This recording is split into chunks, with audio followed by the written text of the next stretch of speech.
आदर हेलो बच्चों, good morning. आज हम लोग एक नया टॉपिक है यहाँ से स्टार्ट करेंगे। इसके पहले के सारे टॉपिक हम लोगों ने कवर कर लिया था। ठीक है, इसके पिछले सेशन में जो कि आपका ये सारी चीजें हैं। मतलब सेक्शन 88 में आपको रजिस्टर्ड मेंटेन करना होता है। Registered of a member, registered of debenture holder और registered of other security holder. ठीक है ना।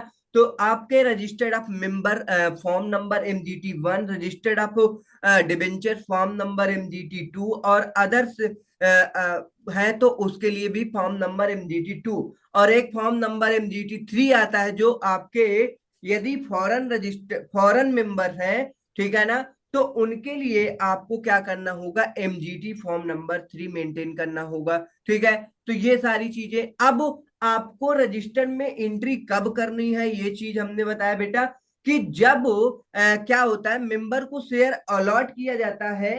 ठीक है, अलॉटमेंट होता है और डिबेंचर को ट्रांसफर किया जाता है।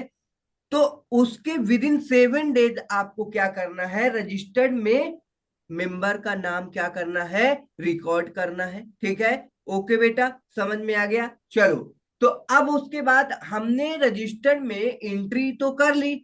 उसके बाद हम बात करेंगे बेटा कि रजिस्टर्ड को मेंटेन कहाँ कर देंगे। तो इन जनरल हम बात करते हैं तो रजिस्टर्ड आपका मेंटेन होता है आपके रजिस्टर्ड ऑफिस में। ओके। लेकिन ऐसा भी नहीं है कि आप केवल रजिस्टर्ड ऑफिस में ही रजिस्टर्ड को मेंटेन करें। आप इसे क्या कर सकते हो, चेंज भी कर सकते हो। कहाँ पे चेंज कर सकते हो बेटा, लेकिन प्रोवाइडेड दैट कुछ कंडीशन होनी चाहिए। कंडीशन क्या होनी चाहिए कि वो आपका विद इन इंडिया होना चाहिए। ठीक है ना, प्लेस में मतलब विलेज टाउन। अब उस पे एक कंडीशन ये है कि आपके जो रजिस्टर में मेंबर हैं उन मेंबर का 1/10 आप निकालोगे। तो अब आप जहां पे रजिस्टर्ड को मेंटेन करना चाहते हो 1/10 मेंबर वहां पे रिजाइड करने चाहिए। अदरवाइज बताओ बेटा, मेंबर ही वहां नहीं है तो वहां पे रजिस्टर्ड मेंटेन करने की जरूरत ही क्या है भाई। भाई मेंबर के बेनिफिट के लिए हम लोग क्या करते हैं, रजिस्टर्ड को क्या चेंज कर सकते हैं कि भाई रजिस्टर्ड ऐसी जगह मेंटेन किया जाए कि मेंबर को वहां से आने जाने में प्रॉब्लम ना हो। ठीक है ना। तो हम क्या कर सकते हैं, उनके रजिस्टर्ड अप मेंबर्स जो होता है मेंटेन करने का वो चेंज कर सकते हैं। ठीक है ना। तो चलो, तो यहां तक हमने इसके पिछले सेशन में कंप्लीट कर लिया था बेटा। ठीक है ना। ओके, ये देखो आप देख सकते हो कह रहा है कि the registered shall be maintain at the registered office of the company unless special resolution is passed.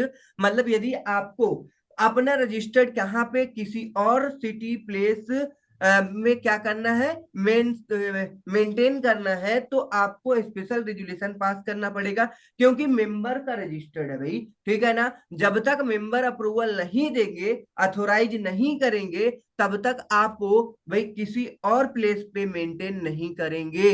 Okay, ठीक है। चलो, तो वही कह रहा है authorising the keeping of the register at any other place within the city town village which the registered office is situated or any other place in India in which more than 1/10 of the total members entered in the registered of a member resided. Okay बेटा, तो ये point आपको समझ में आया कि नहीं आया, मतलब कि आपके रजिस्टर्ड में मान लो कि 100 मेंबर, ठीक है ना, 100 मेंबर है, तो अब ये टोटल मेंबर हो गए, इसका 1/10 लेना पड़ेगा। मतलब कि जहां पे आप रजिस्टर्ड मेंटेन करेंगे उस एरिया में बेटा, उस एरिया इट मीन्स कि उस प्लेस सिटी टाउन विलेज जहां पे आप मेंशन करना या फिर सॉरी मेंटेन करना चाहते हैं, वहां पे ये 10 मेंबर जरूर होने चाहिए, रिजाइड करने चाहिए। ठीक है। चलो, 10 से कम रहेंगे तो हम वहां पे नहीं मेंटेन कर सकते हैं। ओके।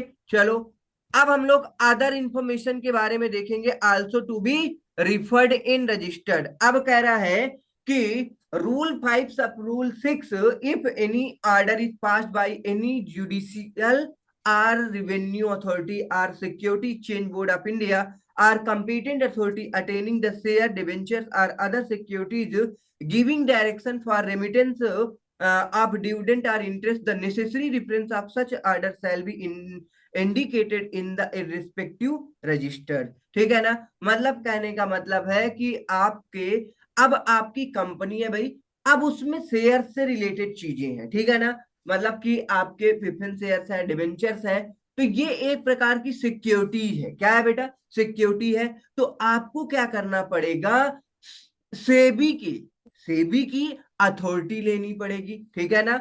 ओके बेटा, चलो। तो वही चीज कह रहा है कि security and board, exchange board of India or competent authority जो attaching the shares, debentures or other securities. भाई जो अथॉरिटी क्या है, किससे? सिक्योरिटी से अटैच्ड है, उन सारे के सारे, जैसे कि other security giving the direction for remittance of dividend interest, the necessary reference of such order shall be indicated in the respective registered. ठीक है, चलो। अब जैसे कि आपके डिवेंचर्स हैं, तो डिवेंचर्स में इंटरेस्ट होता है बेटा। अगर ये आपके शेयर्स हैं, शेयर्स में आपको क्या मिलता है? डिविडेंड। वो सारी चीजें भी आपको मेंटेन करनी होगी। तो ये पॉइंट समझ में आया कि नहीं है भाई? आपके डिवेंचर होल्डर है तो उनको इंटरेस्ट दिए जाएंगे, अगर आपके शेयर होल्डर्स हैं तो उनको डिविडेंड दिया जाएगा, ठीक है ना। अब जरूरी नहीं है कि डिविडेंड के लिए भी आपको क्या करना पड़ेगा भाई, बैंक अकाउंट, और भी बहुत सारी फैकल्टीज हैं जो कि आपको मेंशन करनी पड़ती है कि आपके जो डिविडेंड है आपके डायरेक्ट बैंक अकाउंट में ट्रांसफर किए जाते हैं, इंटरेस्ट है, तो वो सारी चीजें, तो उनसे रिलेटेड आपको सारे के सारे क्या करने होंगे, इंफॉर्मेशन को रजिस्टर्ड में मेंटेन करना पड़ेगा। ओके, चलो। Rule 5 sub rule 7, in case the companies whose securities are listed on recognised stock exchange. मतलब कि आपकी सिक्योरिटी यदि लिस्टेड है बेटा, ठीक है, यदि आपकी कंपनी लिस्टेड है तो आपके शेयर भी लिस्टेड होंगे, ठीक है ना। इन आउटसाइड इंडिया, मतलब कि stock exchange are in outside India, outside India भी आप अपने शेयर्स को क्या कर सकते हो, लिस्ट करा सकते हो, ठीक है ना। आपने इसका पढ़ा होगा, मतलब एडीआर और जीडीआर, ठीक है ना। एडीआर जीडीआर का कंसेप्ट नहीं पढ़ा तो आगे हम बताएंगे बेटा, चलो। ठीक है, तो मतलब कहने का है, यदि हम जैसे अपने शेयर्स इशू करके इंडिया से फंड को रेज कर सकते हैं, वैसे ही हम क्या कर सकते हैं, फॉरेन में भी अपने शेयर इशू करके फंड को रेज करते हैं। तो ये ऐसे डायरेक्ट नहीं इशू किए जाते, ये एडीआर जीडीआर के रूप में इशू किए जाते हैं, ठीक है ना। और फॉरनर्स, मतलब फॉरेन की कंपनी भी इंडिया में आके शेयर इशू करके, मतलब जो भी इंटरेस्टेड पर्सन होगा भाई, वो भाई फॉरेन की कंपनी के शेयर लेगा। आपको पता है फॉरेन की बहुत सारी कंपनियां हैं, टेस्ला है, बहुत सारी कंपनी है ना। आपको पता, टेस्ला इतना ज्यादा इंडिया में फेमस हो चुकी है, ठीक। तो ऐसे जैसे हम लोग बाहर अपनी कंपनी को क्या करते हैं, लिस्ट कराते हैं, वैसे फॉरेन की कंपनी भी इंडिया में लिस्ट होने आती है, जो कि वो भाई शेयर इशू करके फंड को रेज करती हैं, ठीक। चलो, आगे कह रहा है the particulars of any pledge. अब अगर आपके कोई भी चीजें हैं जो प्लेज है, चार्ज है, लीन, मतलब ये क्या है, मतलब भाई इसका एक चैप्टर है आपका चार्ज नाम का, मतलब कि आपकी असेट बेटा, कोई भी असेट है वो क्या है, चार्ज पे है, लीन पे है, तो मतलब कि hypothecation created by the promoters in respect of any securities of the company held by the promoter including the name of the pledge पोनी and any revocation therein shall be entered in the registered within 15 days from the such event. अब देखो बेटा, इसको समझने के लिए एक case समझो। जैसे कि मान लो आप कोई भी कंपनी उठा लो बेटा, जैसे कि आपकी वीआई कंपनी है, वोडाफोन आइडिया कंपनी है, ठीक है ना, यस बैंक कंपनी है, ठीक है। तो ऐसी कंपनियां हैं, तो उनमें क्या होता है, जैसे कि आपकी वोडाफोन है कंपनी, उसके जो शेयर्स है बेटा, मतलब क्या हुआ था कि गवर्नमेंट से बहुत ज्यादा उनके पास डेब्ट था, वीआई कंपनी के पास गवर्नमेंट से बहुत ज्यादा लोन ले रखे थे। तो अब गवर्नमेंट को भाई लोन रीपे भी करना पड़ेगा। तो जब रीपे नहीं करोगे तो आपके शेयर्स को क्या कर लिया जाते हैं, लीन कर लिया जाता है। जैसे कि आपको पता होगा बेटा, आप अगर लोन लेने जाते हो तो लोन लेते वक्त आपको क्या करना है, कुछ चार्ज में चीजें देनी पड़ती हैं। जैसे आपको गोल्ड लोन, हाउस लोन मिलता है, वैसे ही कंपनी को क्या होता है बेटा, उनको लोन या फिर बोरो करते हैं, वो अपने कंपनी के शेयर्स को गिरवी रख, ठीक है बेटा, शेयर्स को गिरवी रखते हैं। तो ऐसी कोई चीजें होती हैं, तो अब उसमें बेटा आप प्लेज, इस कंसेप्ट को बोलते हैं प्लेज बेटा, ठीक है ना, या फिर चार्ज या फिर लीन। तो इस केस में बेटा आपके जो प्लेजी और प्लेजर होंगे बेटा, पोनी होगा, इनके नाम को मेंशन करना पड़ेगा रजिस्टर्ड में विद इन 15 डेज में। ओके बेटा, चलो सब रूल 5 समझ में आया कि नहीं, 7 समझ में आया। चलो आगे हम लोग देखेंगे भाई, यहाँ पे रूल 5 सब रूल 8 है, if promoter of any listed company which has formed a joint venture company. क्या बेटा, मतलब कोई हमारी एक ज्वाइंट वेंचर कंपनी बन रही, मतलब हमारी कोई एबीसी लिमिटेड कंपनी है।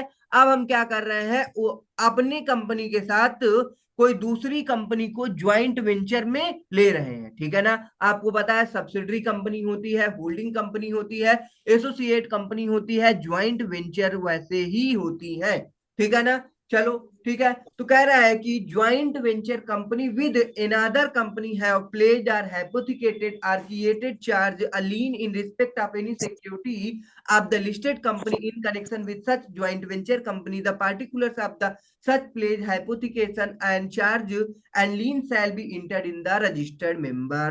ओके बेटा, समझ में आया कि नहीं आया, मतलब कि which has be formed a joint venture company, हमने क्या किया, अपने कंपनी के शेयर्स को या अपने कंपनी की कोई भी चीज है उसको क्या करते हैं बेटा, मान लो कि किसी कंपनी में को अपने कंपनी के से लोन दे देते हैं, ठीक है, लोन देते हैं। तो अब वो कंपनी क्या करती है बेटा, अपने लोन मान लो नहीं चुका रही है, मतलब एक कंपनी दूसरे कंपनी को लोन देती है, वो लोन नहीं चुका पाती है, तो उस केस में उस दूसरी कंपनी के शेयर्स को क्या कर लिया जाता है, एक्वायर कर लिया जाता है। इस केस में वो धीरे धीरे हमारी कंपनी क्या बन जाती है, ज्वाइंट वेंचर बन जाती है, ठीक है ना। तो इस केस में ऐसे इवेंट भी अगर होते हैं तो उनको भी अपने रजिस्टर्ड में कितने दिन में मेंशन करना पड़ेगा, विद इन 15 डेज, ठीक है बेटा, याद रखना है। ऐसे इवेंट अगर हमारे कंपनी में होते हैं तो उनको भी हम अपने रजिस्टर्ड में मेंशन करते हैं विद इन 15 डेज में। ओके बेटा, चलो आगे देखो भाई क्या दे रखा है, updating of charge, sorry, change in status of a member. अब आपके कंपनी के मेंबर है भाई, डेट बाय डे, मतलब कुछ दिनों में जब आपके आते हैं तो आपके मेंबर्स के राइट्स में या फिर धीरे धीरे चेंजेस आते रहते हैं। चेंजेस कैसे आएंगे, जैसे बात करते हैं भाई कि मान लो आप के कोई भी रिलेटिव्स हैं, वो क्या करते हैं कि शेयर ले लेते हैं, मतलब सीक्रेट शेयर। सीक्रेट शेयर कहने का मतलब शेयर होल्ड किए, अपने बच्चों को सरप्राइज देंगे, इन फ्यूचर 10 साल 20 साल बाद उनको हम बताएंगे, अभी नहीं बताएंगे। अब क्या होता है बेटा, इस केस में वो मेंबर्स किसी को नहीं बताएं, ठीक है ना, जो भी शेयर कंपनी के ले लिए, और इन केस वो अब इस दुनिया में नहीं रहे, तो अब क्या होता है भाई, यहां पे क्या होता है कि वो शेयर तो उनके नाम रहता ही रहता है भाई, लेकिन अब वहां पे ना तो डिविडेंड क्लेम किया जाता है बेटा, ना क्या किया जाता है, ना इंटरेस्ट, ना उसमें सेल किया जाता है, ना परचेज किया जाता है। तो ऐसे शेयर्स को ट्रांसफर करना पड़ता है कंपनी को। मान लो हम रिलायंस कंपनी से शेयर बहुत सारे ले ले बेटा, ठीक है ना, और इन केस हम उसे भूल जाते हैं या कुछ भी, आने वाले 7 ईयर तक हम किसी भी प्रकार का कोई उसमें एक्शन नहीं लेते, ना तो डिविडेंड क्लेम कर सकते हैं, ना इंटरेस्ट अगर हमारे पास डिबेंचर्स है तो, और ना हम क्या करते हैं बेटा, बताओ, शेयर को बेचते हैं ना, और बाई करते हैं। तो इस केस में अगर धीरे धीरे धीरे धीरे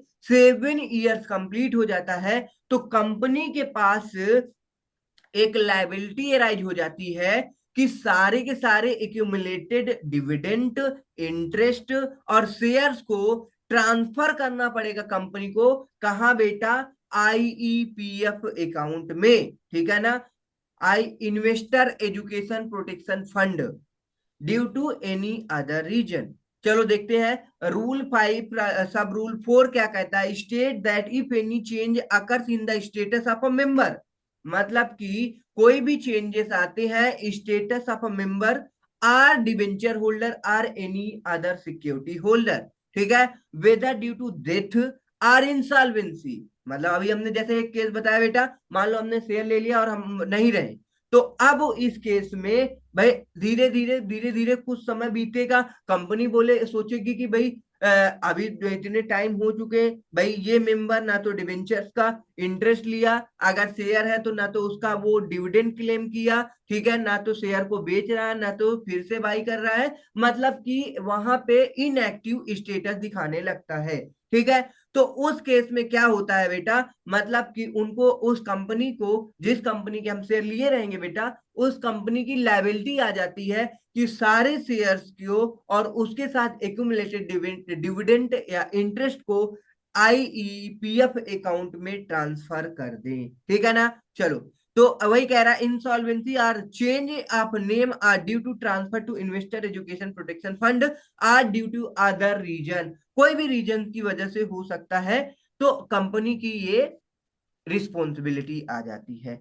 आगे कह रहा है, entry there of explaining the change shall be made in respective of register, और रजिस्टर में वो चेंज लाना पड़ेगा भाई, क्योंकि अब वो मेंबर ही हमारे कंपनी का नहीं रहा। ठीक है ना। अब हम उसे गवर्नमेंट के हवाले कर देंगे, गवर्नमेंट उसका जो भी करेगी। ओके, ठीक है, चलो आगे देखो, रेक्टिफिकेशन इन रजिस्टर। अब आपको हमने बहुत सारे पार्टिकुलर्स ऊपर बताए कि आप यदि कंपनी के मेंबर हो तो आपको बहुत सारे पार्टिकुलर्स प्रोवाइड करने पड़ते हैं रजिस्टर में मेंटेन करने के लिए। ठीक है, अगर आपने नेम और आपके भाई क्या है, रेजिडेंशियल स्टेटस, नेशनैलिटी, ईमेल, और आपके मतलब date of acquisition, date of cessation, वे सारी चीजें आपको क्या करना, अगर नॉमिनी भी बताना पड़ता है, अगर माइनर है तो गार्जियन का नाम बताएगा। ठीक है, वो बहुत सारी चीजें करनी पड़ती थी। तो अगर हमको क्या है, किसी भी प्रकार का रेक्टिफिकेशन करना है, तो रजिस्टर्ड में in made in the registered maintain under section 88 by the company pursuant to any order passed by the competent authority। ठीक है, under the act the necessary reference of such order shall be indicated in the respective register. Okay बेटा, तो समझ में आया, मतलब कि जैसे ही कोई भी रेक्टिफिकेशन करना है और अथॉरिटी से हमें, कंपीटेंट अथॉरिटी का मतलब ये होता है बेटा कि जैसे हमारे शेयर है बेटा और हमने कोई गलती से इंफॉर्मेशन मिस्टेक प्रोवाइड करा दी है या फिर एरर है उसमें, तो अब हम उसे रेक्टिफिकेशन करने के लिए क्या करेंगे बेटा, कंपनी के भाई बोलेंगे कि हमारा ये जो हमने प्रोवाइड किया इंफॉर्मेशन ये क्या है, रेक्टिफाई करना है, तो वो लोग क्या करेंगे, रजिस्टर्ड में रेक्टिफाई कर देंगे। ठीक है,